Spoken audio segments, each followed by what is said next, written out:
vão entrar depois, outras não assistem ao vivo, né? Então, nós vamos começar agora, para a gente não terminar muito tarde, tá bom? Vamos orar, Senhor. Eu quero te agradecer por esse dia. Te agradecer, Pai, porque são as tuas poderosas mãos que nos sustentam. É o teu amor, Pai, que nos mantém de pé. São as tuas misericórdias, Pai, é a tua fidelidade que nos sustenta a cada dia. E eu te louvo por mais esse tempo aqui na tua presença.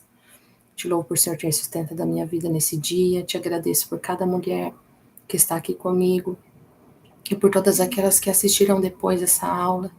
Pai, em nome de Jesus, que o Senhor possa abrir, Pai, os nossos corações, a nossa mente, para que nós possamos, Pai, aprender mais a Tua palavra, entender mais do Senhor, que nós possamos, Pai, não só absorver conhecimento, Pai, mas que nós possamos ter mais temor, que com o conhecimento venha sobre nós um temor, Pai, temor sobre o Senhor, em nome de Jesus. Te agradeço, Pai, por essas mulheres preciosas que estão aqui, e te agradeço também, Pai, por todo esse tempo que tem sido tão bom para nós. E eu creio que hoje não será diferente. Que a presença do Teu Espírito Santo esteja sobre minha vida, sobre a vida delas, nos ensinando, nos direcionando. Senhor, conduz o meu falar, Pai. Conduz, Pai, essa aula, em nome de Jesus. Amém. Amém. Oi, Lucimar, paz. Ai, gente, Maru juntou Maria Rubia. Ah, entendi. Então tá. Gente, vamos lá. Nós vamos começar hoje com o nosso livro, tá? Nós vamos começar a leitura aqui do capítulo 11, Juízes. Então, abram o livro de vocês lá na página 17, tá? Hoje nós vamos usar o livro, vamos usar a apostila, vamos usar a Bíblia, né? Tenham em mãos aí o caderninho de vocês, caneta, e vai anotando. Se surgir alguma dúvida, pode ir escrevendo, conforme for possível. Nós vamos aqui conversando, tá? E eu vou retirando. Juízes. Ele é um livro cheio de histórias. A página, Maria Paula, ou Maria Rúbia, página 77 do livro. 77, capítulo 11. Pega aí, livro. Página 77, capítulo 11, livro de Juízes, ó. Tá? É um livro cheio de histórias, né? Como a gente já sabe, a gente está estudando esse módulo, chama-se Livros Históricos, né? Então, é a história de Israel. Mas o livro de Juízes em si, ele tem várias histórias. Por exemplo, no livro de Josué, tem a história de Josué conduzindo o povo, né, na terra de Canaã, e depois as batalhas, as lutas deles contra aqueles povos ali para se apossar da terra. Agora, no livro de Juízes, isso vai continuar. Porque Josué morre, eu não sei se vocês se lembram da nossa última aula, Josué termina o livro ele dividindo a terra com as tribos. Então, ele dividiu as terras, ó, lá no capítulo, ele tem 24 capítulos, no capítulo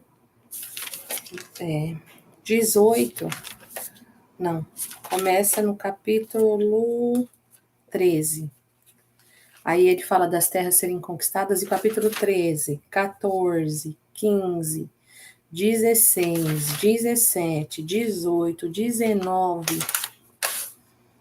20 e 21, que daí 22 até o 22. Então, são todos esses capítulos Josué dividindo o território entre as tribos, né?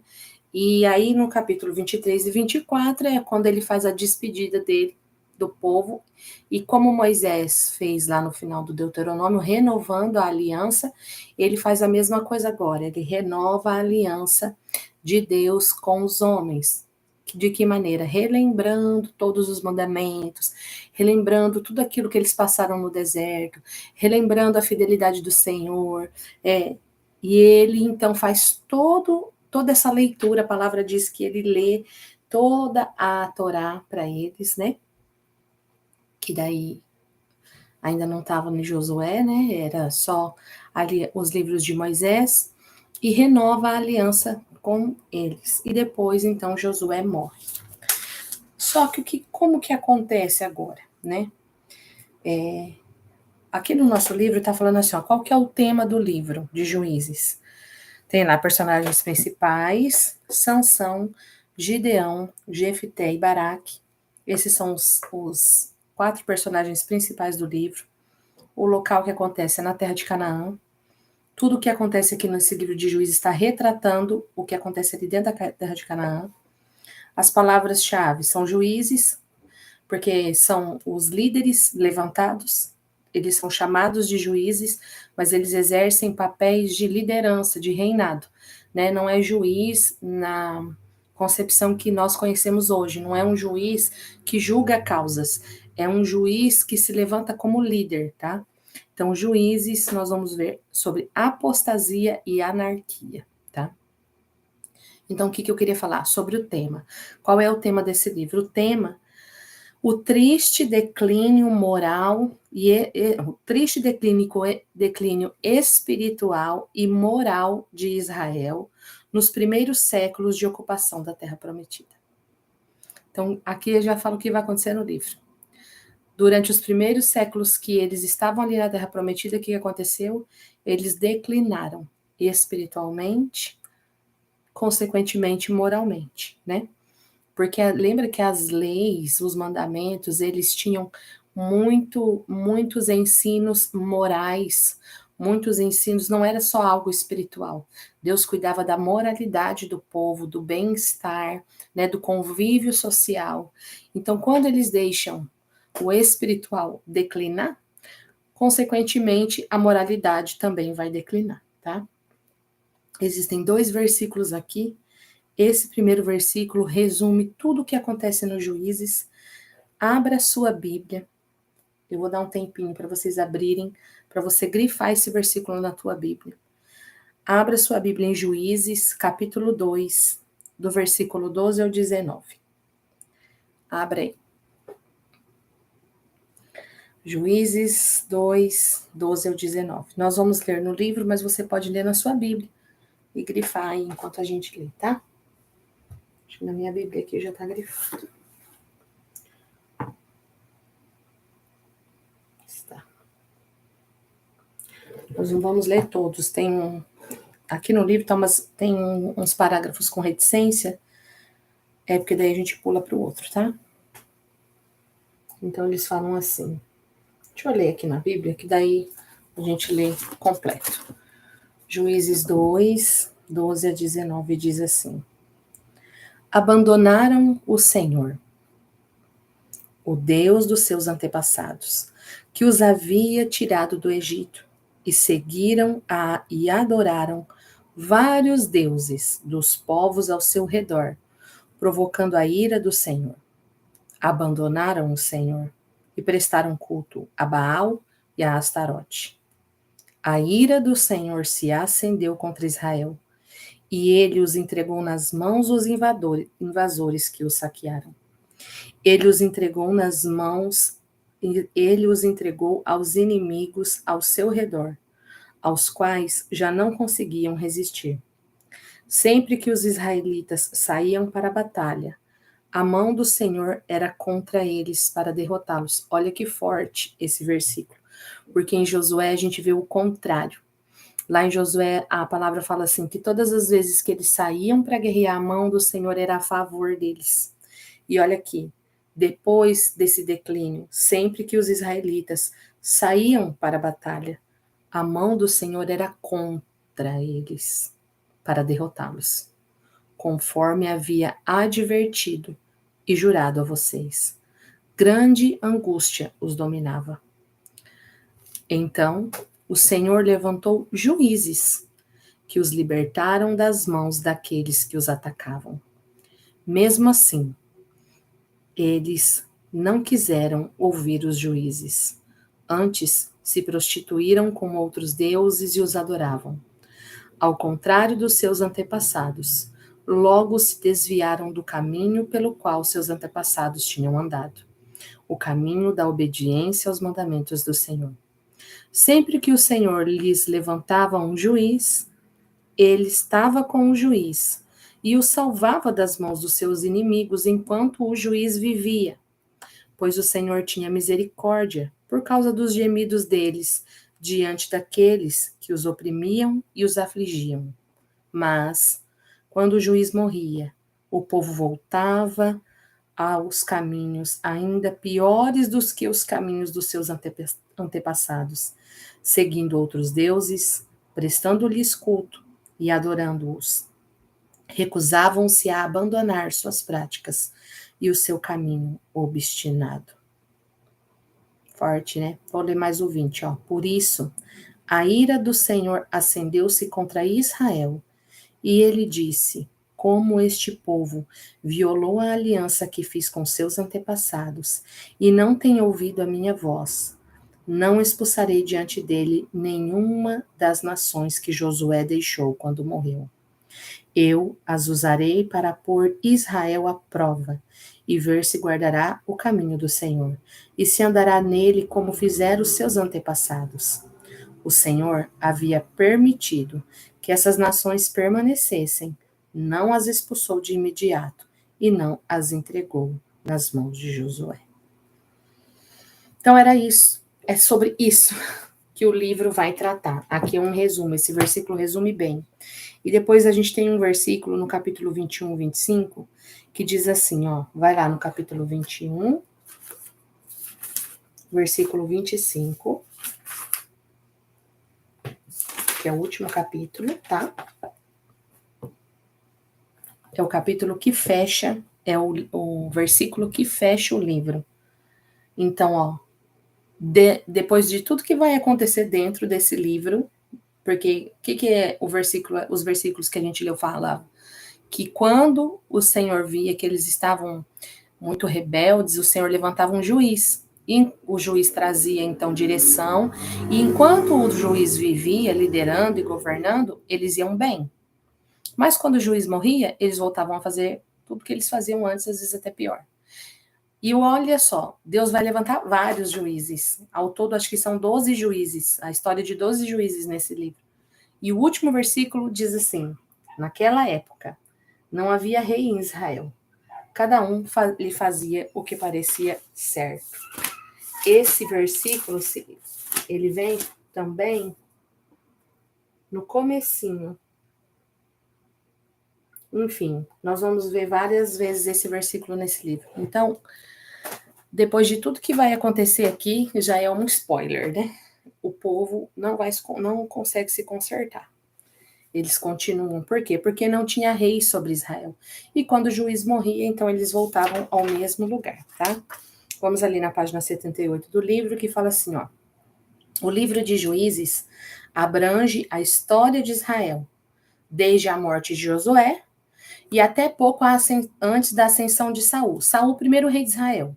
Então, o livro de Juízes é esse período. Josué faleceu, como esse povo viveu até um pouquinho antes de Saul se levantar. Então, portanto, ele nos fala da fase intermediária dessa teocracia. Olha que bacana que a gente tem um desenho, né, um cronograma bem facinho da gente entender, ó, que tem o êxodo e o deserto, o período de Josué e a época dos juízes. A época dos juízes foi de 1400 a.C. até 1050 a.C. Eu não sei se vocês sabem disso, mas isso a gente aprende lá na escola. Antes de Cristo, a contagem ela é regressiva, né? Ela é decrescente, ela não é crescente. Então vocês vão ver assim que conforme a gente avança na história, a gente diminui os anos. Entenderam? Porque assim, depois que Jesus Cristo vem, aí a gente, por exemplo, nós estamos em 2023 depois de Cristo. Então já tem 2023 anos que Cristo veio. Então depois de Cristo começou a se contar 1, 2, 3, 4. Até chegar em Cristo, a contagem para nós aqui, ela é não regressiva, ela é decrescente, né? Então, assim, nós estávamos lá em 1400, é como se a gente fosse contando até zerar, quando zero chega Jesus. Essa é uma contagem que é usada e feita historicamente, tá? Cristo, ele marcou a história do mundo, né? Então, até para os não crentes, é assim. Então, esse período de 350 anos foi o período do livro de Juízes. Então, esse livrinho que a gente tem no meio do livrão da Bíblia, esse livrinho de 21 capítulos, ele abrange 350 anos de história. Hoje à tarde eu estava lendo aqui, e olha só, quando fala do rei, começa a falar dos juízes, ó, tem alguns juízes, que igual a gente estava vendo aqui, Sansão, Otoniel, Gideão, Baraque, eles têm uma história grande e vários capítulos são dados a essa história. Mas outros juízes, a história é contada simplesmente assim. Abre aí no capítulo 10 para você ver. Ó, juiz Tolá. Tolá. Olha só, são 2 versículos que falam dele. Fala, ó, depois de Abimeleque, um homem de Issacar chamado Tolá, filho de Puá, filho de Dodô, levantou-se para libertar Israel. Ele morava em Samir, nos montes de Efraim. Liderou Israel durante 23 anos e morreu, foi sepultado. Então, só esse rei aqui, 23 anos. Depois a gente vai ter aqui Jair. Jair, 22 anos. Então, assim, o que vocês têm que entender? Não é, a história, ela é longa. Por mais que pareça que ela é curta, né, contada aqui desses 2 juízes, por exemplo, a gente não tem detalhes, né? Por quê? Né? Eu creio que é tudo inspirado pelo Espírito Santo. O que nós temos que saber espiritualmente está aqui. Então, esse livro de Juízes, ele abrange 350 anos de história. Gente, são muitos anos, né? Então, é esse período que a gente fala que é a teocracia, né? Onde Deus reinava. Não existia líderes. Então, tudo era Deus, né? Era teocrático. Vamos lá, parte de baixo. Josué conduziu o povo para dentro da terra prometida, a conquistou e a ocupou de forma geral. Mas muito da terra ainda tinha que ser conquistada. É o que eu acabei de falar, lá no comecinho. Josué, ele distribuiu as terras, mas as terras não estavam desocupadas. O livro de Josué, ele mostra algumas batalhas de algumas terras, mas maioria das terras que o povo ia ocupar, elas estavam ocupadas. Na verdade, toda a terra de Canaã estava ocupada. Então, assim, ele dividiu as terras e falou. Aí ele deu instruções. Se vocês leram, Josué está lá. Se vocês não leram, vocês vão ler. Porque esses detalhes são importantes. Porque senão depois a gente não entende. Mas como assim? O povo estava na terra, Deus não deu a terra? O que esse povo está fazendo na terra? A palavra fala que eles tinham que derrotar. E qual era a ordem de Deus para eles? Matar. Eles tinham que exterminar aquele povo.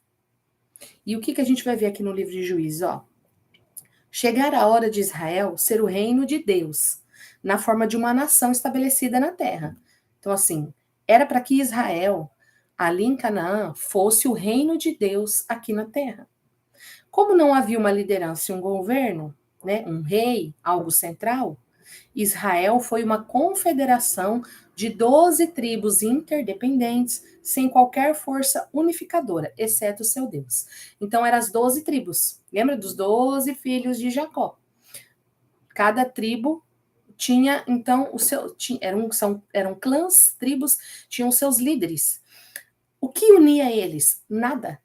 Eles não tinham um rei que unia. Hoje o nosso país está ali dividido em estados. Cada estado tem um governador. O que nos une? O presidente. Né? Ele é sobre os governadores. E naquela época não existia um outro rei. A boca que mandava naquele clã era o líder daquele clã, era o líder daquela tribo. Então, só Deus que estava sobre eles, né? Então, depois da morte de Josué, os israelitas negligenciaram o mandamento de Deus de expulsar os povos de Canaã. Aí que começa a dar tudo errado. Por causa da presença destas nações entre eles, acabaram sendo contaminados com ídolos, adorando falsos deuses e dessa forma abandonando o Senhor. Então Deus permitia que fossem conquistados pelos seus adversários. Eles tinham que entrar na terra e eles tinham que matar, eles tinham que extirpar aquele povo que estava habitado. E a gente vai ver, lendo a Bíblia, lendo o livro de Juízes, que muitas vezes eles chegavam ali e eles viam a força daquele povo, ou eles olhavam e falavam assim, eles não são tão maus. Ou, eles são muito fortes, nós não vamos dar conta. Vamos viver aqui pacificamente com eles? E isso foi o erro deles. Por quê? Porque quando você começa a conviver com uma pessoa independente do nível de intimidade, nós vamos absorvendo. O ser humano é uma esponjinha, né? Então, assim, você tá numa roda de amigos, pessoas boas, né? A gente fala muito disso, pessoas que te aproximam de Deus, você começa a absorver aquilo. Você começa a andar com outro povo que fala de um outro jeito, quando você vê, você já tá falando daquele jeito. Quando a gente muda de cidade, é normal, igual que a gente tá num novo estado, numa nova cidade. A gente vai percebendo que a gente vai absorvendo. Então Deus falou: extirpem esse povo, exterminem esse povo. Por quê? Porque eles eram idólatras. Ô, gente, a idolatria é o maior pecado. Na verdade, a idolatria, ela é o pecado que rege todos os outros pecados. Para você pecar, você tem que idolatrar alguma coisa. Se você peca contra o seu corpo, você se idolatra. Você é egoísta a tal ponto de quando você se prostitui, quando você tem uma forma ali de sexo ilícito, alguma coisa assim, você está pensando em você. No seu bem-estar, na sua carne, você está se idolatrando. Quando você rouba alguém, quando você diminui alguém. Então, assim, tudo começa na idolatria. Tudo começa na idolatria. Por isso que Deus fala, não tenha outros deuses diante de mim. E foi o maior erro do povo ter ficado no meio desse povo idólatra. Por quê? Porque eles começaram a se corromper. Então, conforme eles iam ali habitando, convivendo, conversando, gente, isso é normal. Você é uma pessoa cristã, você começa a conviver com uma pessoa não cristã, e aquilo que para você é errado, porque a palavra diz que é errado, aquela pessoa ela faz com tanta frequência, e você parece que não acontece nada na vida dela, você fala, isso é normal. Então vai se normalizando. E é o que aconteceu com esse povo. Eles normalizou o culto ao deus Baal, o culto a Astarote. E eles começaram sem perceber, porque, igual eu falei para vocês, não foi de um dia para o outro. Foram 350 anos. Então, pode ser que aquela primeira geração que entrou, eles tinham ali os propósitos de Deus mais firmes, mas os filhos nasceram já naquele ambiente. E depois os netos. E os bisnetos. Eles foram ficando cada vez mais distante dos mandamentos do Senhor e cada vez mais perto da vida que aqueles cananeus levavam, tá? Então, olha o que aconteceu. Vamos continuar a leitura aqui no livro. Quando isso acontecia, né, quando Deus permitia que eles fossem conquistados pelos seus adversários, aí eles lembravam de Deus. Olha que engraçado. Como é que fala? Toda semelhança é mera coincidência, né? Então, quando isso acontecia, os israelitas clamavam a Deus para que os socorresse. E este lhes mandava um libertador, que os libertava dos inimigos. Enquanto este líder vivia, o povo servia a Deus, mas depois da sua morte, o povo tornava a abandonar ao Senhor e tudo se repetia. Esse período caótico de repetidas opressões e livramentos é conhecido como a época dos juízes, em que líderes civis e militares foram levantados por Deus para salvá-los de seus inimigos e governá-los. Porém, devido às sucessivas vezes em que Israel caiu na idolatria, na rebelião e no pecado, tornaram-se cada vez mais intensos a decadência moral, à anarquia civil e ao castigo divino. Durante esse tempo, houve um desgoverno e uma desorganização, idolatria e mistura com o mundo, descrença e inconstância. Juízes é um dos livros mais tristes da Bíblia, e é mesmo, gente. Pois nos mostra as repetidas apostasias do povo de Deus. Os livros de Josué e Juízes estão em notório contraste. Agora, aqui no livro, ele vai trazer um contraste do que aconteceu com o povo quando eles tinham o Josué como líder e a aliança de Deus como centro, e aqui em Juízes, quando eles já não têm um líder como Josué e eles se esquecem da aliança. Então, ó, lá em Josué, a gente entende a liderança do Espírito através da vida dele. E em Juízes, o domínio da carne. É notório a diferença. Em Josué, a gente vê um povo sendo liderado pelo Espírito de Deus e vencendo. Aqui em Juízes, a gente vê um povo abrindo mão dos mandamentos e dos princípios e vivendo na carne. Em Josué, principalmente, a gente vê as vitórias. E em Juízes, as derrotas. Em Josué, há progresso. Eles não retrocedem. Eles só evoluem, eles só vão para frente. Quando a gente vê, eles já estão dentro da terra, eles já atravessaram o Jordão, eles já derrubaram Jericó. Mas em Josué, em Juízes, há retrocesso. Em Josué, vemos a fé. E em Juízes, incredulidade. Em Josué, a gente vê Josué falando, tem de fé. Deus falando para ele ser forte e corajoso. Apenas marche. Eu vou derrubar essa muralha. Vou dar para você esse povo. Mas em Juízes a gente vê um povo incrédulo. Em Josué a gente vê liberdade. E em Juízes a gente vai ver o povo de Israel sendo escravizado. A lição para nós, cristãos da nova aliança, para nós hoje, é a seguinte: se nós não andarmos continuamente no Espírito, certamente perderemos para a carne. Gente, isso é tão sério. Tão sério. Existem coisas na nossa vida que, como eu falei aqui, elas se tornam normais. Existem pecados, existem práticas, existem hábitos. Muitas vezes a gente tem alguns pecados internalizados dentro da gente com raízes tão profundas que eles já viraram hábitos. Mas só quando a gente começa a andar com o Espírito Santo de Deus e através da leitura da palavra, através de ver isso aqui, ó, isso que nós estamos fazendo, conhecendo a Deus, como Ele age, a gente começa a ver que aquele hábito, que aquele pecado, ele está nos afastando de Deus. E a gente começa a entender por que muitas áreas da nossa vida, muitas vezes, elas não estão indo para frente, elas estão retrocedendo. Ou estão paradas. Porque o povo aqui, eles estavam em desobediência, em incredulidade. Só que ao mesmo tempo que a gente vê a incredulidade do povo, a gente vê a misericórdia de Deus. Quando eles clamam, Deus responde. Qual é o problema? Que depois que tudo está se resolvido, volta-se à prática. Então, se a gente não andar no Espírito, a ponto de...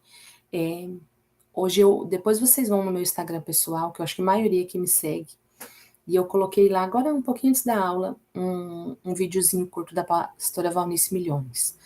Ela fala disso. Ela fala que a gente, conforme a gente vai, no que a gente foca, a gente tem força. Estava conversando com uma amiga, aí em Maringá, e falei para ela, eu não posso parar de estudar a Bíblia. Eu preciso dar a Bíblia todo dia. E esses dias que a gente ficou de férias, é normal. Né? Você não consegue ter o mesmo tempo aqui. E eu cheguei em casa, eu estava angustiada para ter o meu tempo com a palavra. Por quê? Porque se eu tirar os meus olhos de Cristo, eles automaticamente vão para a carne. E eu automaticamente vou pecar. E eu automaticamente vou cair, vou desobedecer, vou ver o regresso na minha vida, vou ver as coisas escaparem pelas minhas mãos. Mas quando eu estou com os meus olhos fixos no Senhor, é incrível. Os versículos vêm, a palavra vem, o ânimo vem, a luta se levanta, mas Deus já te dá uma palavra, porque os seus olhos estão fixos. Gente, sabe aquele negocinho que põe no cavalo para andar? No cristão, é a Bíblia. A Bíblia precisa ser o seu... Porque vocês sabem para que é aquilo no cavalo? Coloca-se aquele tapar. É para tampar os olhos, né? Para ele não olhar para os lados, para ele olhar para frente. para onde ele está indo. Porque ele pode se distrair. Ele pode ver um outro animal, ele pode temer alguma coisa, ele pode empinar. Então, nós, cristãos, é isso aqui, ó. Se nós não estivermos no Espírito, com os nossos aqui, ó, a Bíblia, o Espírito Santo, para a gente andar em frente, a gente certamente vai cair na carne. Esse povo de Juízes não é diferente de nós, eles são os mesmos. Nós somos os mesmos. Qual a diferença? Hoje nós temos uma Bíblia, um livro, o Espírito Santo vivo dentro de nós, que pode nos livrar de todos esses tropeços, tá? Então, a gente não tá lendo o Juízes para saber o Antigo Testamento, e para falar assim que você... Não, gente, tem uma lição valiosa para nós aqui. Valiosa para nós, amém? Então, ó, a gente tem nesse livro registrado a história de 14, falei 12, né? Mas é 14, ó, 14 juízes. Então, 350 anos de história, 14 juízes tem a história registrada aqui. Quais são eles? Otiniel, Eude, Sangar, Débora e Baraque, Gideão, Abimeleque, Tolac, esse que eu acabei de ler para vocês, Jair, Jefté, Ibsam, Elon, Abdon e Sansão. É importante destacar que naquela época o caos político e religioso, até os mais destacados servos de Deus tinham grandes fraquezas morais. Deus teve que usar o que ele tinha na mão. Porque o que a gente vai ver? Por mais que esses líderes foram usados por Deus, eles tinham fraquezas, eles tinham falhas de caráter enormes. Enormes. Lá na apostila, nós vamos ali daqui a pouco, eu dividi assim, ó, as histórias dos juízes, em juízes muito bons, regular, ruim e pior. Porque tinha uns que misericórdia, mas Deus usou todos eles e ele cumpriu o seu propósito, tá? Então, ó, contudo, vários deles, Baraque, Gideão, Jefté, Sansão, eles foram incluídos na lista de heróis da fé, lá no Novo Testamento. Vocês lembram onde estão? Que texto está os heróis da fé? Pode responder no chat quem souber. Aquele dia eu fiz uma pergunta, responderam para mim. Vou abrir aqui para vocês. Onde está a lista dos heróis da fé no Novo Testamento? Eu vou abrir aqui enquanto vocês digitam. Tenho certeza que alguém sabe. Se não souber, ninguém... Aí eu falo aqui.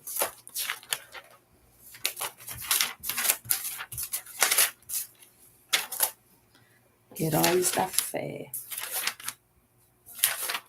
Já abri. Ninguém sabe? Digita para mim, gente. Onde estão os heróis da fé na Bíblia? No Novo Testamento nós temos um texto e nesse texto é citado os heróis da fé. Eu acho que eu já citei isso lá no módulo 1 com vocês. Não acredito que ninguém sabe. Vou contar até 5 para ver se alguém digita. 1, 2, 3, 4, 5. Olha, gente, vocês têm que estudar com a pastora Vanessa. Heróis da fé. Na minha Bíblia está escrito exemplos de fé. Hebreus capítulo 11, tá? Lá em Hebreus capítulo 11, nós temos a galeria dos heróis da fé. Beleza? Tá aqui, ó. Pega a sua biblinha. Faz uma anotação. Aqui, eu copiei o nome deles. Então, assim, são citados aqui, ó. Abel, Enoque, Abraão, Isaac, Jacó, José, Moisés, Raabe, Gideão, Baraque, Sansão e Jefté. Esses 4 são juízes, tá? Davi, Samuel e Noé. Ai, Manuela, digitou agora. É porque eu acho que o áudio tá um pouquinho atrasado. Parabéns, Manu. Pontinho para você, filha. Vamos lá, então, ó. Então, esses estão... Baraque, Gideão, Jefté e Sansão, eles estão incluídos na lista dos heróis da fé, tá? Os 2 juízes mais conhecidos neste livro são Gideão e Sansão. Quem nunca escutou a história de Gideão? Quem nunca escutou a história de Sansão, né? São os mais conhecidos. Não é que eles são os melhores juízes, eles são os mais conhecidos. Então, Sansão, com um grupo de 300 guerreiros, venceu um exército de milhares de midianitas. E o segundo, o Hércules das Escrituras, que é o Sansão, apesar de derrotar sozinho multidões de filisteus, era muito fraco para governar. Não governou nem ele mesmo. E foi subjugado por uma única mulher. Oh, God, olha o poder que as mulheres têm. Um homem forte, a Bíblia diz que não houve mais forte que Sansão. A palavra diz que ele rasgou um leão com as mãos, como quem rasga um cabrito. E ele era tão forte, uma mulher, uma única mulher, derrotou ele, venceu ele. Ele era também muito orgulhoso, depois a gente vai ver, né? Ele era muito... qual a palavra? Não é orgulhoso que eu queria falar. Ele se achava demais, entendeu? E aí ele perdeu. Israel, foi conquistado 6 vezes por seus inimigos. Quem que conquistou Israel? Os mesopotâmicos, os moabitas, os cananeus, os midianitas, os amonitas e os filisteus. Também são registradas 6 libertações. Então, nós temos registrados aqui nesse livro 6 vezes derrotas de Israel, onde Israel 6 vezes foi conquistado. E depois nós temos registrado 6 libertações, onde Deus usou Otiniel, Eude, Débora, Gideão, Jefté e Sansão, respectivamente. Esta série de cativeiros tem seu paralelo nas várias recaídas da história da igreja. Erros pagãos, erros do papado, do ritualismo, do racionalismo e do secularismo, tá bom? Mas Deus também, porque o que acontece aqui? Aqui agora já é... Eu mudei a página ali, não sei se vocês acompanharam, na página 80. Esse escritor aqui, Pierson, Arthur Tapan Pierson, famoso pastor presbiteriano da América do Norte que sucedeu a Charles Spurgeon.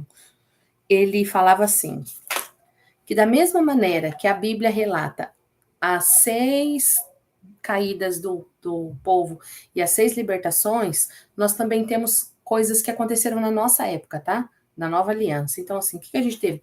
Erros pagãos, cultos pagãos trazidos para dentro da igreja, do papado, das lideranças, do ritualismo, trazer um monte de ritual para dentro da igreja, do racionalismo e do secularismo. Mas Deus também, através da história, levantou vários libertadores, como Atanásio, Agostinho, Crisóstomo, Hus Wycliffe, Lutero, Knox, Bunyan, Wesley, Whitefield, Edwards e muitos outros. Então, até hoje, por isso que eu falo para vocês, a Bíblia ela não acabou aqui. Hoje a gente tem a história ainda acontecendo, né? Você tem um livro, eu tenho um livro, a nossa história. Então, assim, Deus ainda continuou agindo da mesma maneira que ele agia aqui na Bíblia. A palavra diz que ele é o mesmo ontem, hoje e será eternamente, tá? Nós que não precisamos ser a mesma de ontem. Nós precisamos ser melhor que ontem. Amém? Deus espera que a gente evolua. Aí aqui a gente tem uma tabelinha de quando essas guerras aconteceram e quem foi o libertador, né? Então, quando veio os mesopotâmios, o libertador foi Otiniel, contra os moabitas foi Eude e Sangar, contra os cananeus foi Débora e Baraque, contra os midianitas foi Gideão, quando Abimeleque usurpou a terra, essa é uma história bem forte de Abimeleque, ele foi um homem muito mau, né? Tá aqui na palavra também, nós já vamos para lá. Ele usurpou Tolá e Jair, tiraram isso dele. Os amonitas, a guerra contra os amonitas foi Jefté, Ibissã, Elon e Abdon, os juízes, e contra os filisteus foi Sansão, tá bom? Então, o livro de Juízes, ele termina com 2 relatos pavorosos. os últimos capítulos de Juízes, eles são muito pesados, né? Eles demonstram a que ponto chegou a corrupção religiosa e moral do povo de Israel. Lá nós temos a história de um homem cobiçoso e idólatra que contrata um levita para ser seu sacerdote particular. Será que ele se idolatrava? E posteriormente, esse levita posteriormente se vende para a tribo de Dan e rouba ídolos de seu senhor. O estupro e morte de uma concubina de um levita por alguns homens malignos e a atitude da tribo de Benjamim de defender os que praticaram essa imoralidade, se furtando ao arrependimento e colocando os laços de sangue acima da fidelidade do Senhor. Eles encobrem um pecado, um crime, por laços de sangue. Nada pode estar acima dos nossos princípios e da nossa aliança com o Senhor, nem laços de sangue. E aí vem o refrão: os filhos de Israel tornaram a fazer o que era mal perante o Senhor, depois de falecer, e naqueles dias não havia rei em Israel. Cada um fazia o que achava mais reto.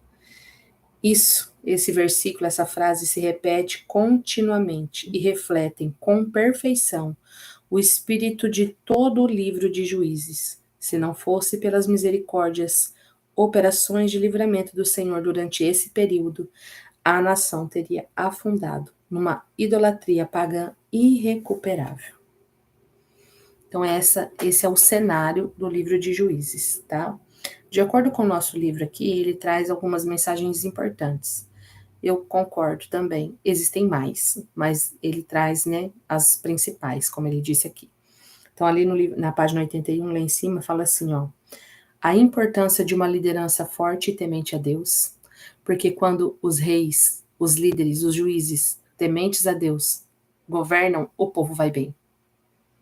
Mas quando o governo é mau, o povo sofre. Então, a importância de uma liderança forte e temente a Deus. A mistura do povo de Deus com o mundo ao seu redor, com certeza, resulta em derrota e fracasso. Isso até hoje. A mistura do povo de Deus com o mundo ao seu redor. Não é que você não possa se relacionar com pessoas que estão no mundo. Pelo contrário, a gente precisa relacionar para que a gente possa levar a mensagem de Cristo. Mas a gente não pode conviver a ponto de absorver aquilo que essas pessoas vivem, isso que o mundo prega, né? Porque quando a gente faz isso, a gente traz sobre nós derrota e fracasso. O pecado e a desobediência trazem consigo castigo e escravidão. Porém, o arrependimento sincero atrai o favor de Deus. Pecado e desobediência. Quando você anda em pecado e desobediência, você está ali escravo daquilo.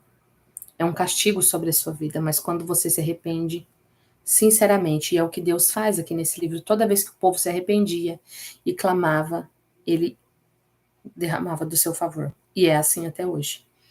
O Deus de Israel é fiel à sua aliança.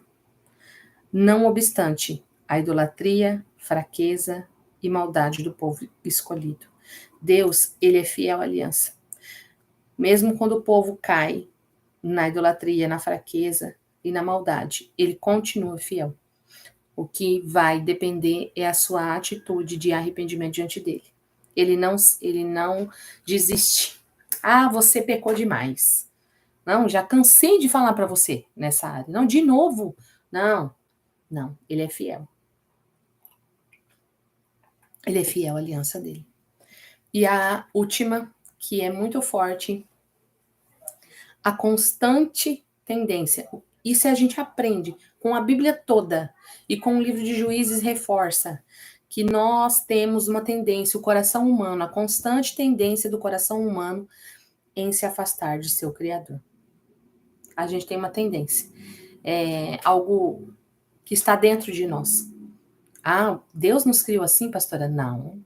Mas quando o pecado entrou no mundo, quando nós decidimos comer do fruto, do bem e do mal. Então, hoje, nós temos essa tendência em se afastar de Deus. Quando o pecado entrou no mundo, isso entrou dentro de nós. Mas Deus ainda continua grande em longanimidade e persistente misericórdia. Então, ao mesmo tempo que o homem, ele tem uma tendência de pecar, Deus tem uma tendência de ser longânimo e misericordioso. A nossa essência, a essência do ser humano é corrupta, é pecaminosa, não porque Deus criou assim, porque o pecado entrou, o homem escolheu. Quando estava lá no jardim e estava tudo bem, Deus falou, não coma desse fruto, porque quando vocês conhecerem o bem e o mal, ele já sabia, vocês vão optar pelo mal. Então ele estava escolhendo por nós. Igual nossos pais falando, ó, gente, a gente fala assim pro filho, olha, vai por aqui. Por quê? Porque a gente já sabe que por lá é perigoso, é difícil, e a gente sabe que eles vão cair. Mas aí o filho escolhe comer do fruto do bem e do mal. E aí ele cai. Mas Deus continua sendo bom, misericordioso, né? Nós, como Jesus falou, vocês que são maus, sabem dar boas coisas aos vossos filhos, ainda mais Deus que é bom, dará muito melhor. E é isso que ele faz. Então, nosso coração tem tendência a pecar. E o coração de Deus tem tendência a nos perdoar, a nos amar, a nos acolher. Amém? Então, esse aqui é o cenário do livro de Juízes, tá? Agora nós vamos para a apostila. Pega aí a sua apostila. Eu tô fazendo um livro por aula, vocês lembram, né? Antigamente eu fazia uma aula para o livro, uma aula para a apostila. Agora, não, uma aula, livro e apostila. Porque senão a gente não consegue terminar. Peguem aí a apostila de vocês e abram na página 5. Minha garganta tá tão ruim hoje. Já bebi o chá, já bebi água. Página 5, livro de Juízes, tá? Vamos lá. Então, aqui na apostila, como vocês lembram, a gente tem um resumo. Um resumo do que aconteceu nesse livro. Porém, ele não tem tudo, né? Eu coloco o que, entre aspas, é mais importante. Em que sentido? Para que não se perca a essência da mensagem que aquele livro traz. Mas a riqueza de detalhes, gente, que Deus pode usar para falar com você, então vocês precisam ler. Precisam ler. Estava lendo aqui, agora à tarde, antes de fazer a aula com vocês. Essa parte eu não coloquei aqui no livro, na apostila, quer dizer. E eu estava lendo aqui, eu falei, o senhor falou tão forte comigo. Então, assim, a leitura bíblica é a intimidade com Deus.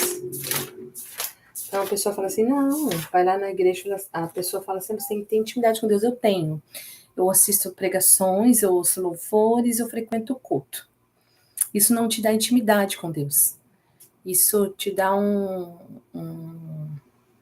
relacionamento que qualquer pessoa pode ter.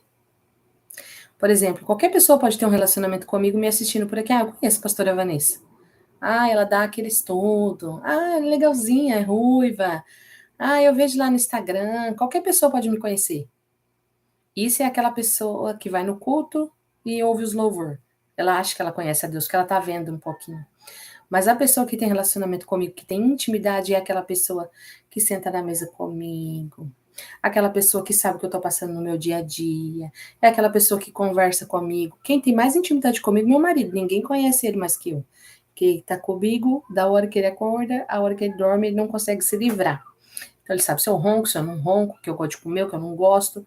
E essa intimidade com Deus, que jeito que ela vem? Hoje nós não temos como nos relacionar com Deus. Ele é um ser, ele é espírito. Então nós precisamos ler a palavra porque o espírito dele foi o que inspirou escrever essa palavra. Então nos versículos, nas histórias, numa palavrinha ou outra, ali você vai conhecendo a Deus. E eu passei uma situação hoje e aquilo ficou assim bem estranho dentro de mim. E eu vim para a palavra, eu estava revisando aqui a aula. E eu li um versículo e o Senhor falou comigo. Então isso é intimidade, tá? Isso é intimidade. Então vamos lá já deu tempo de vocês abrir a apostila. Juízes, página 5. tá? Então começa assim, ó, como a gente já falou.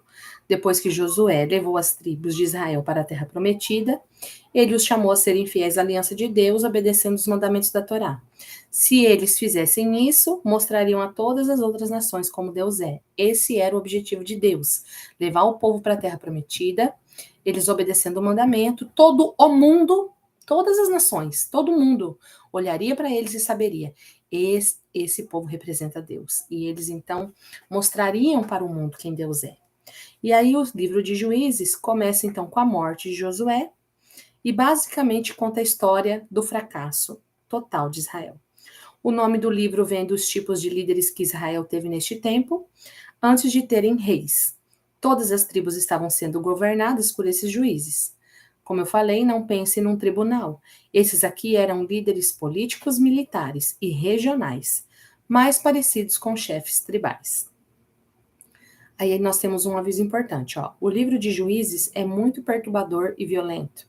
Ele conta a história trágica da corrupção moral de Israel, da sua má liderança e basicamente de que eles não são muito diferentes dos cananeus. Mas essa história triste também pretende gerar esperança no futuro. Quando a gente começa a ler Juízes e ver tudo que o povo está fazendo, a gente vê que o povo cananeu não é tão diferente assim. Né? E é o que eu falei para vocês, o ser humano, ele tem essa tendência, a tendência de pecar e de se afastar de Deus. A gente vê aqui no livro como ele foi projetado. Então, a introdução, que é o capítulo 1 e 2, nos mostra o quê? Como Israel falha na expulsão dos cananeus. Pega aí sua Bíblia e eu vou ler uma partezinha para vocês, tá? Olha lá.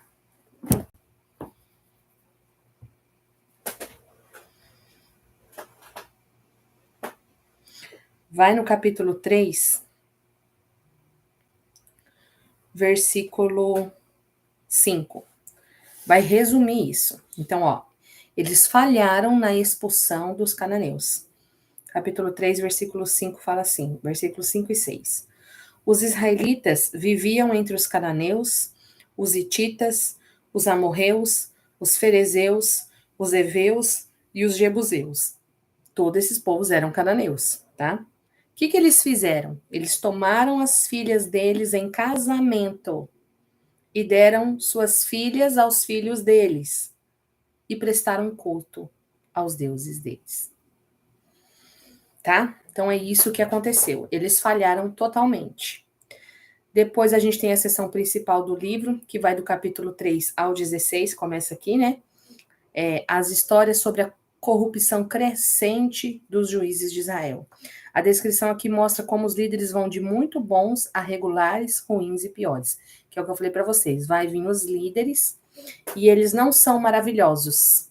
Eles têm falhas de caráter. Então, nós vamos ver alguns líderes muito bons, outros bons, aí vai decaindo, vai ficando ruim, ruim, ruim, até o pior. Né? E a seção final do livro, que é a corrupção de Israel como um todo, que vai do capítulo 17 ao 21, e a gente vai ver a história bem trágica, que fecha o capítulo de Juízes, tá? Essa introdução, capítulo 1 e 2, né, começa com as tribos de Israel, nos seus territórios na Terra Prometida.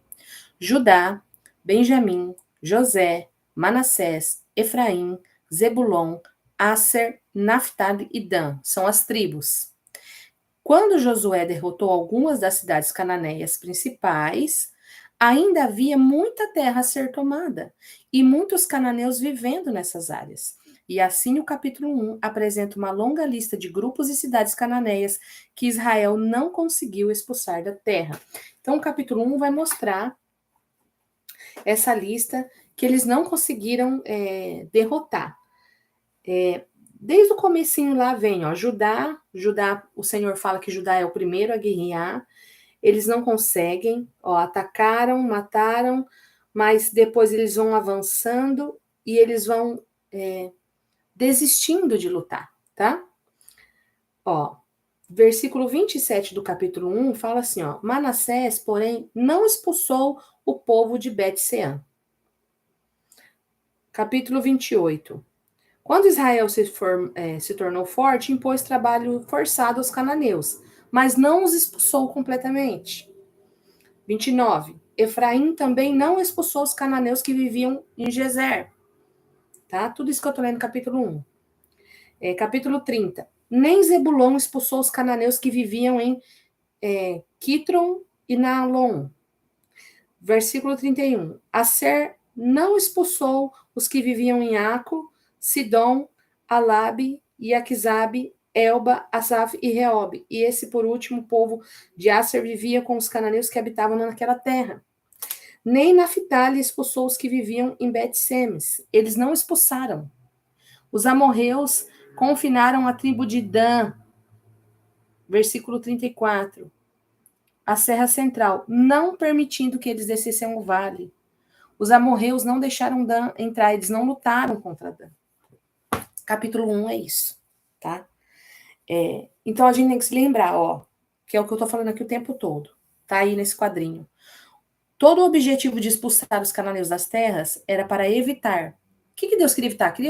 Deus não gostava dos cananeus, queria matar? Não, gente. Deus não queria que o povo de Deus, o povo de Israel, ficassem com aquela corrupção moral, a maneira de adorar aos deuses através do sacrifício infantil. Isso era uma coisa que Deus não tolerava, tá? Ele não tolera até hoje, tá?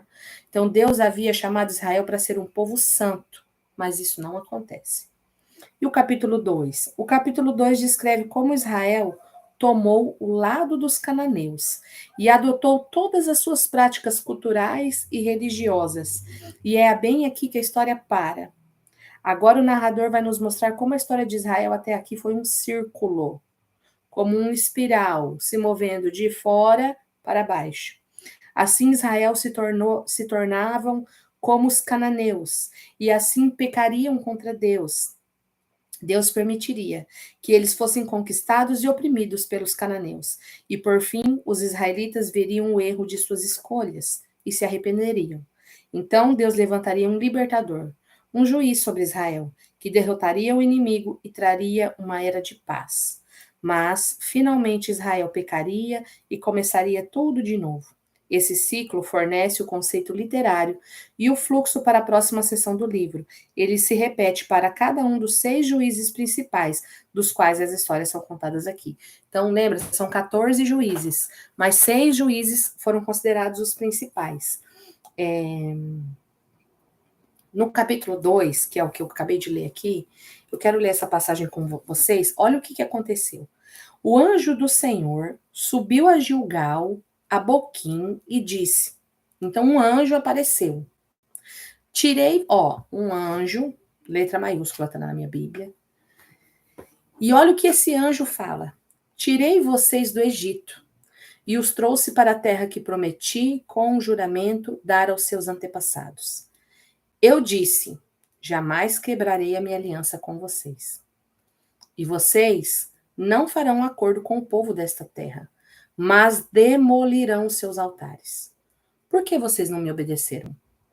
Portanto, agora digo a vocês que não os expulsarei da presença de vocês. Eles serão seus adversários, e os deuses deles serão uma armadilha para vocês. Quando o anjo do Senhor acabou de falar a todos os israelitas, o povo chorou em alta voz, ao lugar chamado Boquim. Ali ofereceram sacrifícios ao Senhor.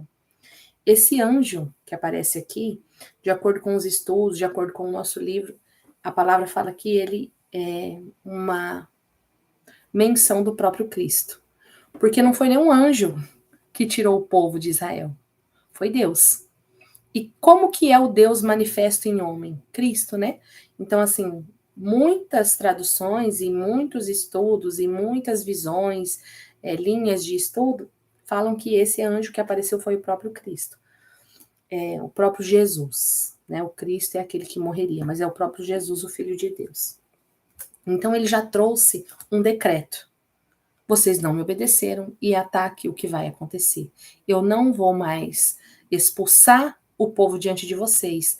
Pelo contrário, eles vão ser adversários e os deuses deles uma armadilha para vocês, por causa da desobediência, tá? Agora nós vamos ver a história dos juízes. Então, como eu falei para vocês, nós vamos ver a história de 6 juízes principais, tá? eu classifiquei aqui, ó, os juízes muito bons: Otiniel, Eude e Débora. Então, aqui, ó, Otiniel começa no capítulo 3, vai do versículo 7 até o versículo 11. Depois vem Eude, do versículo 12 até o versículo 30. E depois nós vamos ver 4, no capítulo 4, que é Débora, que é o capítulo todo, tá? Então, essas histórias, elas são aventuras épicas. Dá um filme. Outro dia eu tava lendo o capítulo de Débora, eu falei, gente, dá um filme top isso aqui. Mas também muito sangrentas, tá? Os juízes ou as pessoas que ajudam os juízes derrotam os seus inimigos e libertam o povo de Israel. Então, tanto na história de Otiniel ou Otoniel, tá? Aqui na minha Bíblia tá Otoniel. Tem algumas Bíblias que trazem Otiniel. Tanto Otiniel, Eude e Débora, eles se levantam e eles vencem. Deus vem, traz uma estratégia para eles vão lá, chamam o povo de Israel, cumprem aquela estratégia e Deus dá a vitória, tá? Então esses são juízes muito bons. Eles ouvem a Deus, obedecem e Deus dá a vitória. Aí vem os juízes regular. Juiz regular, tá? Quem que eu coloquei aqui, ó? A história desses juízes são um pouco mais longas. E se concentram nas falhas de caráter dos juízes e ficam cada vez piores. Então, classifiquei aqui, ó, Gideão. Gideão, para vocês terem uma noção, a história dele é o capítulo 6, capítulo 7, capítulo 8, capítulo 6, 7, 8. São 3 capítulos. A história de Gideão é cansativa, de tantos sinais que ele pede para Deus, né? Então, ó, o que eu coloquei aqui, ó? Ele começa muito bem. Ele é um covarde, mas finalmente chega a confiar que Deus pode salvar Israel através dele. Ele pede tantos sinais e Deus vai dando, Deus vai dando. Aí ele se convence que Deus pode salvar Israel através dele. Aí ele derrota um enorme exército de midianitas com apenas 300 homens. A história fala que eles estavam em 20 homens. Quando ele começa a captar esse povo para o exército, eles vão em 20 homens. E Deus fala, não, é muito. Você vai vencer os midianitas com os 20 mil homens, a glória vai ficar para você e para o exército. Deus vai eliminando, vai eliminando, vai eliminando, até que fica só 300. Fala, agora com 300 homens, se vocês vencerem, a glória vai ser minha. Então, com 300 homens, eles vão, carregando tochas e panelas de barro, na minha Bíblia fala vasos de barro, vaso vazio. Eles vão, entram no acampamento de madrugada dos midianitas e botam eles para correr. Mas Gideão tem um temperamento desagradável e mata um bando de companheiros israelitas por não ajudarem na sua batalha. E tudo começa a piorar. Ele fabrica um ídolo com o ouro que ganhou das suas batalhas. E depois que morre, todo Israel adora o ídolo como um deus. E o ciclo começa novamente. Nós vamos ler essa parte, tá? Ele então derrota aqui, ele ganha uma batalha sobre Zeba e Zalmuna. E lá no capítulo 8, se vocês quiserem me acompanhar, a partir do versículo 22, olha o que os israelitas fazem. Depois, então, eles venceram aquela batalha. Os israelitas dizem assim a Gideão: reine sobre nós, você, seu filho e seu neto, pois você nos libertou das mãos de Midian. Gideão fala assim: não reinarei sobre vocês, respondeu-lhe Gideão. Nem meu filho reinará sobre vocês. O Senhor reinará sobre vocês. E prosseguiu: só faço a vocês um pedido, que cada um de vocês me dê um brinco da sua parte dos despojos. Os ismaelitas costumavam usar brincos de ouro. Eles responderam: claro, de boa vontade daremos a você. Então estenderam uma capa, e cada homem jogou sobre ela um brinco tirado dos seus despojos. O peso dos brincos de ouro chegou a 20,5 quilos, sem contar os enfeites, os pendentes e as roupas de púrpura que os reis de Midian usavam e os colares que estavam no pescoço de seus camelos. Gideão fez a mesma coisa que todo o povo fez. usou o ouro para fazer um manto sacerdotal que ele colocou em sua cidade, em Ofra. Todo Israel prostituiu-se. Gente, a idolatria para Deus é prostituição. Todo Israel prostituiu-se, fazendo dele objeto de adoração. E veio a ser uma armadilha para Gideão e para sua família. É muito perigoso nós termos algo nas mãos. Por que às vezes, e por que Deus fala assim, que nós temos que adorar a Ele? Né? É um Deus invisível. A gente não vê, a gente não sente. É o maior desafio, porque o ser humano, ele tem uma necessidade muito grande de ter algo para adorar. Então, assim, eu preciso ter uma imagem para me lembrar de Deus. Eu preciso ter, essa correntinha, ou esse brinquinho. Ontem eu vi um negócio no Instagram, eu falei, ai Deus, não adianta. Eu falei, o ser humano é um troço. Falo muito para vocês do The Chosen, que a gente gosta de assistir aqui em casa. Tá lá o Instagram vendendo o anel do The Chosen, e eles usaram assim, achamos o anel do The Chosen. É uma publicação comercial, né?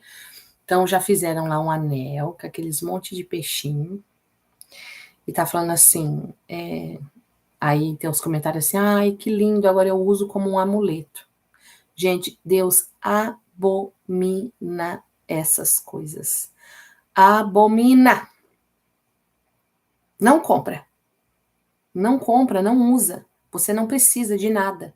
Você não precisa de anel, você não precisa de cruz, você não precisa de nada. O Senhor, a palavra fala que Ele é o selo na nossa testa. Sabe quem tem que ver se você é de Deus ou não? Satanás.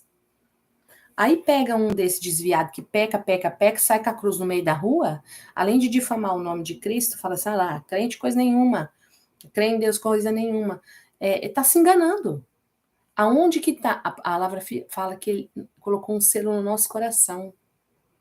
Ele é o estandarte. Então, Deus odeia a idolatria a qualquer tipo de objeto, a qualquer tipo de coisa que você olhe para lembrar dele. Ele é invisível, ele é espírito, tá bom? Então, Gideão fez que fez e errou no final. Levou Israel à idolatria, tá? Um juiz ruim. Depois vem o filho dele, tá? Eu não coloquei aqui, mas Abimeleque. Meu Deus. Abimeleque, a história de Abimeleque é horrível. Ele fez o povo matar todos os irmãos dele para que ele pudesse ficar de rei. E aí tem uma parábola muito forte que Jotão falou sobre as árvores. Olha que forte, eu vou ler para vocês. Capítulo 9, a partir do versículo 7. Tá? Então aqui Abimeleque, ele queria se impor rei, se impor juiz sobre o povo. E ele fala, ele pega e induz o povo a matar os seus irmãos. A palavra diz que Gideão tinha muitas mulheres e uma concubina. Abimeleque era filho da concubina. E ele tinha outros 70 irmãos, filho das esposas de Gideão. Mas ele quer ser líder. E aí ele induz o povo a matar.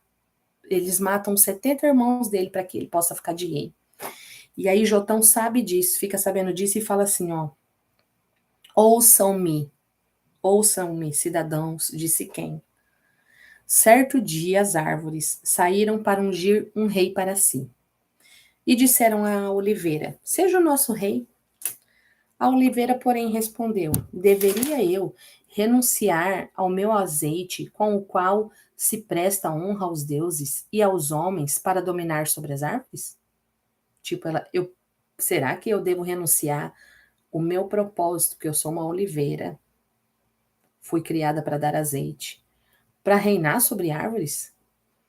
Então as árvores disseram então à figueira, venha ser o nosso rei. Mas a figueira disse, deveria eu renunciar o meu fruto, saboroso e doce, para dominar sobre as árvores? Então elas foram até a videira. Venha ser o nosso rei. A videira, porém, respondeu, deveria eu renunciar o meu vinho, que alegra os deuses e os homens, para ter domínio sobre as árvores? Finalmente todas as árvores disseram ao espinheiro, venha ser o nosso rei. O espinheiro disse às árvores, Se querem realmente ungir-me rei sobre vocês, venham abrigar-se à minha sombra. Do contrário, sairá fogo do espinheiro e consumirá até os cedros do Líbano. Aí ele pergunta: será que vocês agiram de fato com sinceridade quando fizeram Abimeleque rei? Foram justos com Jerubaal e sua família como ele merecia? Jerubaal aqui, Gideão, tá? Depois o nome dele é mudado. Meu pai lutou por vocês, Gideão, e arriscou a vida para livrá-los das mãos de Midian. Hoje, porém, vocês se revoltaram contra a família de meu pai. Mataram seus 70 filhos sobre a mesma rocha e proclamaram Abimeleque, o filho da escrava, rei sobre os cidadãos de Siquém, pelo fato de ser irmão de vocês. Se hoje vocês de fato agiram com sinceridades para Jerubaal, que é Gideão, e sua família, alegrem-se com Abimeleque, e alegre-se ele com vocês. Entretanto, se não foi assim, que saia fogo de Abimeleque, e consuma os cidadãos de Siquém, e Bet-Milo, e que saia fogo dos cidadãos de Siquém e de Bet-Milo, e consuma Abimeleque. E o que aconteceu depois? Aqui no versículo 23 fala assim, ó, Deus enviou um espírito maligno entre Abimeleque e os cidadãos de Siquém, e estes agiram traiçoeiramente contra Abimeleque. Isso aconteceu para que o crime contra os 70 filhos de Jerubaal, o derramamento de sangue deles, fosse vingado em seu irmão Abimeleque e nos cidadãos de Siquém, que o ajudaram a assassinar os seus irmãos. Então, gente, as histórias aqui de Juízes, elas são fortíssimas. Pensa um irmão mandar matar 70, os outros 70 homens, 70 irmãos, eles mataram todos sobre a mesma rocha. E Deus, então, né, se levanta. Vamos voltar. Então, falei de Gideão, Abimeleque, que foi o filho da escrava, e agora vem um juiz ruim. Eu coloquei aqui Jefté, que está do capítulo 10 ao 12, tá? Jefté, ele é uma espécie de bandido mafioso que vive nas colinas. E quando as coisas ficam realmente ruins para Israel, os cidadãos vêm a ele implorando pela sua ajuda. Jefté foi um líder muito eficaz. Ele ganhou muitas batalhas contra os amonitas, mas ele era tão pouco familiarizado com o Deus de Israel, que ele trata Deus de Israel como um Deus cananeu. E olha o que ele faz. Ele promete sacrificar a filha dele se ele vencer a batalha. Essa história trágica mostra o quanto Israel caiu. Eles não conhecem mais o caráter do seu próprio Deus, e que o leva ao assassinato e à falsa adoração. Israel escolheu Jefté para ser rei sobre eles. Jefté, ele era muito bom de guerra. A palavra diz que ele foi eficaz nas batalhas. Mas quando na última batalha, ele oferece a filha dele como sacrifício. Deus nunca pediu isso. Deus era contra isso. Os cananeus adoravam. E ele confunde Deus com um Deus cananeu. Então, um juiz ruim. Agora, um juiz pior. Sansão. Pode ser que você conheça só o lado bonito da história de Sansão. Mas Sansão, ele foi um dos piores juízes. Por quê? A história de Sansão está do capítulo 13 ao 16, tá? Que vem desde o nascimento de Sansão, quando um anjo fala com a mãe dele era estéril, e fala, você vai gerar um homem e ele vai ser nazireu. O que é um nazireu? Nazireu, na época, era um homem separado para o sacerdócio. Esse homem não ia fazer nada da vida, nada da vida assim, né, secular. Ele era separado para servir a Deus. Ele é um homem que não poderia ter contato com coisas impuras, tudo aquilo que a Torá descreve, os mandamentos do Senhor descreve. Então, a vida dele começa cheia de promessas, mas ele não tem consideração pelo Deus de Israel. Ele era promíscuo, violento, essa era a palavra, arrogante. Sansão era muito arrogante. Ele obteve vitórias brutalmente estratégicas contra os filisteus, mas apenas à custa da sua própria integridade. A vida dele termina em uma corrida violenta de assassinato em massa. O que a gente nota aqui? Ó? Tem uma nota rápida. Você notará um tema repetido na seção principal do livro. Em momentos chaves, o Espírito de Deus capacitará um desses juízes a realizar grandes atos de libertação. forte agora. O fato de Deus usar esses homens falhos não significa que ele endossa todas ou até mesmo qualquer uma de suas decisões. Deus está comprometido primeiramente em salvar o seu povo, mas tudo que ele tem são líderes corruptos e por isso trabalha contra eles. Então, até Sansão, em alguns momentos, em todos esses reis, a gente vai ver falando que Deus, o Espírito de Deus, capacita ele, unge ele, levanta aquele homem para fazer algo para livrar Israel. Mas isso não quer dizer que porque Deus usou, Deus endossa o caráter deles, tá bom? Então, essa sessão inteira onde mostra todos esses líderes, ela é projetada para mostrar quão ruim as coisas ficam. Você não consegue nem diferenciar mais os israelitas dos cananeus. E a gente está falando apenas dos líderes. Os líderes, normalmente, eles tendem a ser um pouquinho melhor, né? A corrupção de Israel, que agora é a sessão final do livro. Está acabando nosso tempo, mas está acabando nossa aula também. Como que termina o livro? Há duas histórias trágicas aqui no final do livro de Juízes. E elas não são para os fracos de coração. Gente, é muito triste. É muito triste você imaginar que o povo chegou a esse ponto. Elas são estruturadas por essa linha. Ela que é repetida quatro vezes no final do livro. Página 7 da apostila. Naquela época, Israel não tinha um rei. Cada um fazia o que achava certo aos seus próprios olhos. Aí agora a gente vai ver aqui Miqueias, capítulo 17 ao 18. Esse Miqueias, a minha Bíblia fala assim, ó, os ídolos de Mica, tá?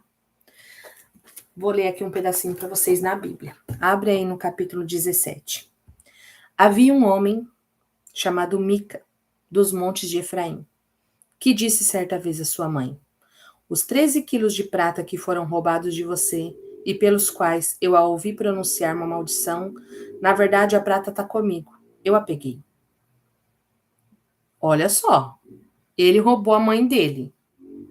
Os 13 quilos de prata que foram roubados de você, o qual a mãe dele amaldiçoou, ele falou, ó, na verdade está comigo.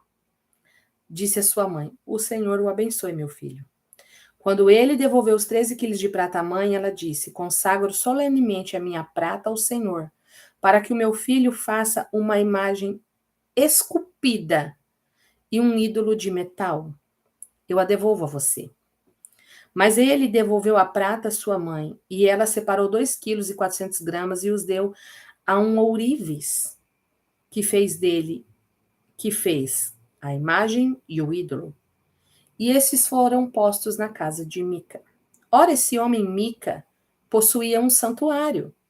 Fez um manto sacerdotal e alguns ídolos da família e pôs um de seus filhos como sacerdote. Naquela época não havia rei em Israel, cada um fazia o que parecia certo. Sempre, em várias frases, em várias partes do livro de Juízes, nós vamos ler isso, esse versículo. Então, assim, Deus está falando assim, a história está falando assim, olha o que eles faziam. Eles faziam o que eles achavam certo, não tinha rei. Então, um jovem levita de Belém de Judá, procedente do clã de Judá, povo de Deus, saiu daquela cidade em busca de outro lugar para morar. Em sua viagem, chegou à casa de Mica, nos montes de Efraim. Mica lhe perguntou de onde vem. Sou levita, de Belém de Judá, respondeu ele. Estou procurando um lugar para morar. Fique comigo, disse-lhe Mica. Seja meu pai e sacerdote, e eu darei a você 120 gramas de prata por ano, roupa e comida. O jovem levita, que conhecia a palavra de Deus, que era do povo de Deus, que era do povo de Israel, aceitou isso e ficou com Mica e tornou-se como um dos seus filhos. Mica acolheu o levita e o jovem se tornou seu sacerdote.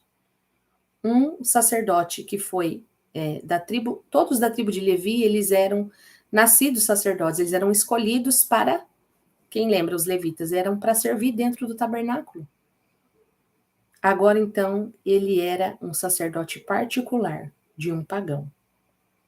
O jovem levita concordou em ficar com Mica tal, se tornou um de seus filhos. Mica acolheu o levita e o jovem se tornou seu sacerdote e ficou morando em sua casa. E Mica disse: Agora sei que o Senhor me tratará com bondade, pois esse levita se tornou meu sacerdote.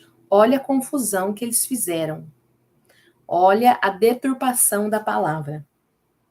Naquela época não havia ex-rei sobre Israel. De novo. E a tribo de Dan estava procurando um local onde se estabelecer, pois ainda não tinha recebido herança entre as tribos de Israel. Então enviaram 5 guerreiros de Zorá e Estaol para espionarem a terra e explorá-la. Esses homens representavam todos os clãs da tribo. Disseram-lhe: Vão, explorem a terra. Os homens chegaram aos montes de Efraim e foram à casa de Mica, onde passaram a noite. Quando estavam perto da casa de Mica, reconheceram a voz do jovem levita, aproximaram-se e lhe perguntaram: O que o trouxe para cá? O que você está fazendo nesse lugar? Por que você está aqui? O jovem lhes contou o que Mica fizera por ele e disse: Ele me contratou para ser o seu sacerdote.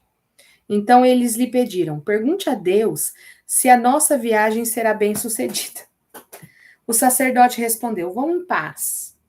Sua viagem tem a aprovação de Deus. Tudo deturpado, gente. O levita nem estava servindo a Deus mais. Os 5 homens partiram e chegaram a Laís, onde viram o povo que vivia em segurança. Laís era uma cidade. Como sidônios, despreocupado e tranquilo, e gozavam de prosperidade, pois a sua terra não lhe deixava faltar nada. Viram também que o povo vivia longe dos sidônios e não tinha relações com nenhum outro povo. Quando voltaram a Zorá e Estaol, seus irmãos lhe perguntaram: O que descobriram? Eles responderam: Vamos atacá-los. Vimos que a terra é muito boa. Vocês vão ficar aí sem fazer nada? Não hesitem em ir apossar-se dela. Chegando lá, vocês encontrarão um povo despreocupado e uma terra espaçosa que Deus pôs na mão de vocês. Terra onde não falta coisa alguma. Então 600 homens da tribo de Dan partiram de Zorá e de Estaol armados para a guerra. Na viagem, armaram um acampamento perto de Kiriat Jearim, em Judá. E por isso que até hoje o local a oeste de Kiriat Jearim é chamado de Manassé-Dan. Dali foram para os montes de Efraim e chegaram à casa de Mica. Os 5 homens que haviam espionado a terra de Laís disseram aos seus irmãos: Vocês sabiam que em nenhuma dessas casas há um manto sacerdotal, ídolos de família, uma imagem esculpida e um ídolo de metal? Agora vocês sabem o que devem fazer. Então eles se aproximaram, foram à casa do jovem levita, a casa de Mica, e o saudaram. Os 600 homens de Dan, armados para a guerra, ficaram junto à porta. Os 5 homens que haviam espionado a terra entraram e apanharam a imagem, o manto sacerdotal. Cadê? O manto sacerdotal, os ídolos da família, o ídolo de metal, enquanto o sacerdote e os 600 homens armados permaneciam à porta. Quando os homens entraram na casa de Mica e apanharam a imagem, o manto sacerdotal, os ídolos e a família, os ídolos de metal, o sacerdote lhes perguntou: O que vocês estão fazendo? Eles responderam: Silêncio. Não diga nada. Venha conosco e seja nosso pai e sacerdote. Não será melhor para você servir como sacerdote em uma tribo, em um clã de Israel, do que apenas em uma família de um homem só? Então o sacerdote, esse aqui era corrupto, hein? Se alegrou, apanhou o manto sacerdotal, os ídolos da família, a imagem esculpida, juntou-se à tropa. Pondo seus filhos, os seus animais, os seus bens à frente deles, partiram de volta. Quando já estavam a certa distância da casa dos homens que moravam perto de Mica, foram convocados e alcançaram os homens de Dan. Como vinham gritando atrás deles, eles se voltaram e perguntaram a Mica: Qual é o problema? Por que convocou os seus homens para lutar? Ele respondeu: Vocês estão levando embora os deuses que fiz e o meu sacerdote. O que me sobrou? Como é que ainda podem me perguntar qual é o seu problema? Os homens de Dan responderam: Não discuta conosco, senão alguns desses homens de temperamento violento o atacarão. Você e sua família perderão a vida. E assim os homens de Dan seguiram o caminho. Vendo que eles eram fortes demais para eles, Mica virou-se e voltou para casa. Os homens de Dan levaram Mica e fizeram seu sacerdote, e foram para Laís, um lugar de um povo pacífico e despreocupado. Eles mataram todos a fio de espada e queimaram a cidade. Não houve quem o livrasse, pois viviam longe de Sidom e não tinham relações com nenhum outro povo. A cidade ficava num vale que se estende até Bet-Reob. Os homens de Dan reconstruíram a cidade e se estabeleceram nela. Deram à cidade, anteriormente chamada Laís, o nome de Dan, homenagem ao seu antepassado Dan, o filho de Israel. Eles levaram para si o ídolo e Jonatas, o filho de Gerson, neto de Moisés, e os seus filhos e sacerdotes da tribo de Dan, até que o povo foi para o exílio. Ficaram com o ídolo feito por Mica durante todo o tempo em que o santuário de Deus esteve em Siló. Naquela época, não havia rei sobre Israel. Aconteceu que um levita, que vivia nos montes de Efraim, numa região afastada, tomou para si uma concubina, que era de Belém de Judá. Mas ela lhe foi infiel. Deixou-o e voltou para a casa de seu pai em Belém de Judá. 4 meses depois, seu marido foi convencê-la a voltar. Ele tinha levado seu servo e 2 jumentos. A mulher o levou para dentro da casa de seu pai. E quando seu pai o viu, alegrou-se. O sogro deles convenceu-os a ficar ali, e permaneceu com eles 3 dias todos, comendo, bebendo e dormindo ali. No 4º dia se levantaram cedo. O levita se preparou para partir, mas o pai da moça disse ao genro: coma alguma coisa, e depois vocês podem partir. Os 2 se assentaram para comer e beber juntos, mas o pai da moça disse: eu peço que você fique essa noite e que se alegre.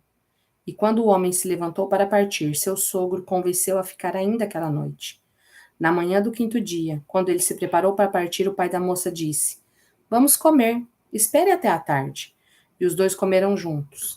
E quando o homem, sua concubina, seu servo levantaram-se para partir, o pai da moça disse outra vez: veja, o dia está acabando, é quase noite. Passe a noite aqui. Fique e alegre-se. Amanhã de madrugada poderão levantar-se e ir para casa. Não desejando ficar outra noite, o homem partiu rumo a Jebus, isto é, Jerusalém, com 2 jumentos selados e com sua concubina. Quando estavam perto de Jebus e já se findava o dia, o servo disse ao seu senhor: venha, vamos parar nessa cidade dos jebuseus e passar a noite aqui. O seu senhor respondeu: não vamos entrar em nenhuma cidade estrangeira, cujo povo não é israelita. Iremos para Gibeá. E acrescentou: ande, vamos tentar chegar a Gibeá ou a Ramá e passar a noite num desses lugares. Então prosseguiram, e o sol se pôs quando se aproximavam de Gibeá e de Benjamim. Ali entraram para passar a noite. Foram sentar-se à praça da cidade, e ninguém os convidou para passar a noite em sua casa. Naquela noite, um homem idoso, procedente dos de Efraim, que estava morando em Gibeá, os homens do lugar eram benjamitas, voltava de seu trabalho no campo, quando viu o viajante na praça da cidade. O homem idoso perguntou: para onde vocês estão indo? De onde vêm? Ele respondeu: estamos de viagem, indo de Belém de Judá para uma região afastada nos montes de Efraim, onde moro. Fui a Belém de Judá e agora estou voltando ao santuário do Senhor. Mas aqui ninguém me recebeu em casa. Temos palha e ferragem para os nossos jumentos, e para nós mesmos que somos seus servos, temos pão e vinho para mim, para sua serva e para a jovem que está conosco. Não temos falta de nada. Você é bem-vindo em minha casa, disse o homem idoso. Vou atendê-lo no que precisar. Não passe a noite na praça. E os levou para casa e os alimentou os jumentos. Depois de lavarem os pés, comeram e beberam alguma coisa. Quando estavam entretidos, alguns vadios da cidade cercaram a casa, esmurrando a porta. Gritaram para o homem idoso, dono da casa: traga para fora o homem que entrou em sua casa para que tenhamos relações com ele. O dono da casa saiu e disse: não sejam perversos, meus amigos. Já que esse homem é meu hóspede, não cometam essa loucura. Vejam, aqui está minha filha virgem e a concubina do meu hóspede. Eu as trarei para vocês, e vocês poderão usá-las e fazer com elas o que quiserem. Mas nada façam com esse homem, não cometam tal loucura. Mas os homens não quiseram ouvi-lo. Então o levita mandou a sua concubina para fora. Eles a violentaram e abusaram dela a noite toda. Ao alvorecer, a deixaram. Ao romper do dia, a mulher voltou para a casa onde o seu senhor estava hospedado. Caiu ali junto à porta e ficou até o dia clarear. Quando o senhor se levantou de manhã, abriu a porta da casa e saiu para prosseguir viagem. Lá estava sua concubina, caída à estrada, com as mãos na soleira da porta. Ele lhe disse: levante-se, vamos. Não houve resposta. Então o homem a pôs em seu jumento e foi para casa. Quando chegou, apanhou uma faca e cortou o corpo da sua concubina em 12 partes e as enviou para todas as regiões de Israel. Todos os que viram isso disseram: nunca se viu, nem se fez uma coisa dessa, desde os dias em que os israelitas saíram do Egito. Pensem, reflita, diga o que se deve fazer. Forte, né? Não tinha mais moralidade, não tinha mais temor, e é assim que vai acabar essa história. É um israelita, né? Aí eu trouxe um resuminho, eu quis ler a história para vocês, mas é a primeira vez que traz esse israelita. Mica era israelita. Ele construiu um templo privado, né, para um ídolo, é saqueado por um exército particular, enviado pela tribo de Dan. Então eles vêm, roubam tudo, queimam a cidade de Laís, assassinam seus habitantes. E é aquela história horripilante que a gente leu. Ao final, a história final do livro, do capítulo 19 ao 21, é ainda pior que essa história que a gente acabou de ler, de um chocante abuso sexual e violência que leva à primeira grande guerra civil de Israel. Depois disso, gente, eles entram em guerra, tá? Eu quero que vocês leiam, quem não leu, vai ler o capítulo 20, capítulo 21. E a queda de Israel, né, essas histórias levam à guerra. E agora Israel, ele precisa ser liberto dele mesmo. Não são mais os inimigos, agora é ele mesmo. O único vislumbre de esperança nessa história é encontrado nessa linha, repetida na última parte do livro, que na verdade forma a última frase da história. Israel não tem rei. E assim agora o livro de Juízes vai terminar e o palco está montado para que os seguintes livros contem a história das origens da família real do rei Davi. Aí depois nós vamos ter o livro de Ruth e também as origens do próprio reinado de Israel, com o livro de Samuel. Mas a história de Juízes tem valor como uma tragédia. É uma explicação séria da condição humana e eventualmente mostra a necessidade da graça de Deus para enviar um rei que resgatará o seu povo. Amém? Triste e forte. Assim termina o livro de Juízes. Aula que vem, nós vamos falar sobre Ruth, que é uma história muito bonita, né? Parece mais como um poema, não vamos falar uma fábula, porque é uma história real, no meio de todo esse turbilhão. Forte, né? É trágico. E era o próprio Israel. Isso é o que é o homem sem Deus ele é. Amém? Nós passamos 13 minutos. Agradeço todas que ficaram aqui fielmente. Hoje nós estamos em poucas, mas amém, é assim mesmo. Sei que muitas têm assistido depois. E glória a Deus, o Senhor sabe quem precisava estar aqui para ouvir. Vamos orar para entregar esse tempo? Pai, nós te agradecemos pela tua presença aqui conosco. Te agradecemos pelas tuas misericórdias que são renovadas a cada manhã sobre as nossas vidas.